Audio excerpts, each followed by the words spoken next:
Welcome back. 85 days from the election, and the latest poll by the nonpartisan Texas Lyceum has Democrat Beto O'Rourke trailing incumbent Senator Ted Cruz by just 2 percentage points.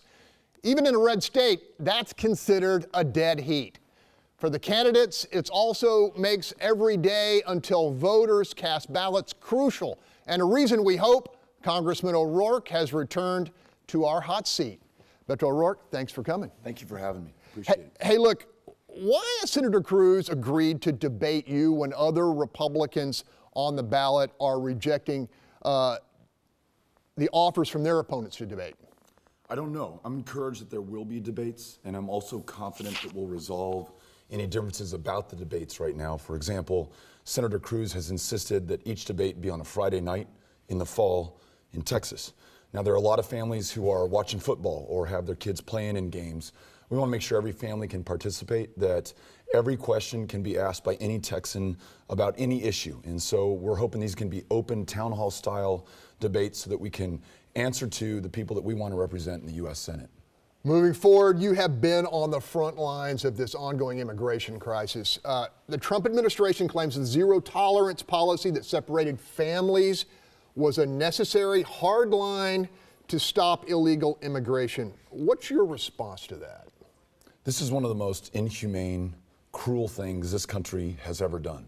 It is something that will stay with us and that we will be judged by our kids and grandkids generations to come, much the way the U.S. was for turning back the St. Louis in 1939. More than 900 Jewish refugees aboard that ship. We sent them back to Europe. More than 200 would be slaughtered in the Holocaust.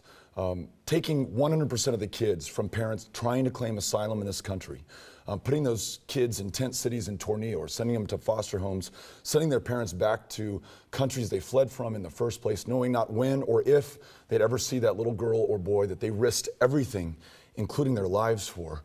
The pressure that all of us have brought to bear to get the administration to temporarily stop separating has to be brought to bear to reunify the hundreds of kids who still are not with their parents. And then we've got to make sure that we replace this with immigration laws written by the city of Houston, the state of Texas, the most diverse city, the most diverse state, and the most diverse country on the planet. We should rewrite our immigration laws in our own image to reflect our experiences, who we are, our ambitions, and our aspirations. That's a bold, strong, confident country. Today, we are paranoid, we are weak, we are small, we are building walls and militarizing the border, taking kids from families. That cannot be us. There are those who say that the word is getting back to Central America and those families aren't coming here now. Does that, deterrent, does that make any sense to you? What I'd like to see us do, Republicans, Independents, Democrats together, is work with the governments of Honduras, Guatemala, El Salvador, work with civil society in those countries, try to alleviate the conditions that would cause a parent. And imagine what it would take for you to scoop up your 7-month-old daughter and travel 2,000 miles, a lot of that on foot, some of it on top of a train known as La Bestia, to come here. So we can try to solve these issues at the U.S.-Mexico border, or we can work with the countries in question to improve conditions. It's tough work. It'll require some extensive diplomacy and investment, but I think that's much better than trying to solve that here in this country. I'm from Laredo. You're from El Paso. We understand trade on our borders. You also understand the potential consequences of these tariffs on our relationship with Mexico. The president has claimed that NAFTA and our deals with Mexico are a threat to U.S. security. Your thoughts?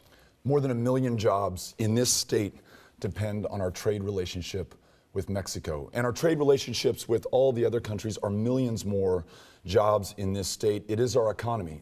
In West Texas, in the Panhandle, in North Texas, you talk to farmers who are seeing markets for their sorghum, for their wheat, for their cotton drying up. You talk to those who are concerned about the Port of Houston and what we produce and manufacture, refine and send out to the rest of the world. Markets beginning to close and dry up. Jobs are at stake in this state, unlike any other state in the union. We import more steel and aluminum in Texas than does any other state. We are seeing construction costs go through the roof, not just here in Houston as we continue to rebuild almost a year to the day after Harvey, but in communities like Abilene and Wichita Falls that I have been visiting across the state. This is having a real and profound negative consequence on this state. We need to change this policy. Hey, I'm going to go quickly to a devastating event here, the shooting in Santa Fe.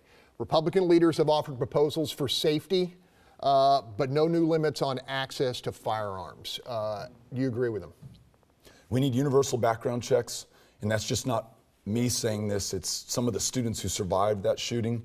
It's some of the parents who lost their children in that shooting who are sharing that with me. We know in those states that have adopted universal background checks, you see a near 50% reduction in gun violence against law enforcement, almost the same amount of reduction against intimate partners, so fewer boyfriends and girlfriends getting killed. We close the boyfriend loophole.